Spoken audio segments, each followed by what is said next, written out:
Hi viewers, இன்றைக்கி நம்ம சேனலில் டேஸ்டியான தக்காளி குருமா எப்படி செய்கிறதுன்னு பார்க்கலாம்.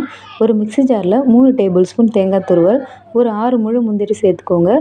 கூடவே அரை டீஸ்பூன் பெருஞ்சீரகம், ஒரு ஏலக்காய், இதோடவே அரை டீஸ்பூன் கசகசா சேர்த்துக்கோங்க. 4 மீடியம் சைஸ் தக்காளி சேர்த்துக்கோங்க. தண்ணி சேர்க்காமல் நல்லா ஃபைன் பேஸ்ட்டாக அரைச்சி எடுத்துக்கோங்க.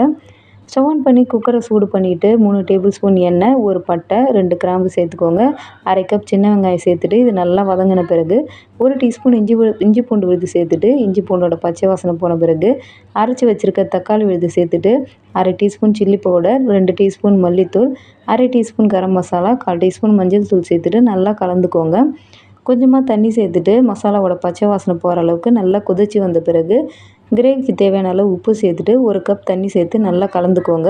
கலந்த பிறகு குக்கர் விசில் போட்டு 4 விசில் வச்சு எடுத்துக்கோங்க. ஓப்பன் பண்ண பிறகு கொத்தமல்லி இலை சேர்த்திங்கன்னா டேஸ்டியான தக்காளி குருமா ரெடி. இட்லி, தோசை, இடியாப்பத்தோடு சாப்பிட ரொம்பவே டேஸ்ட்டாக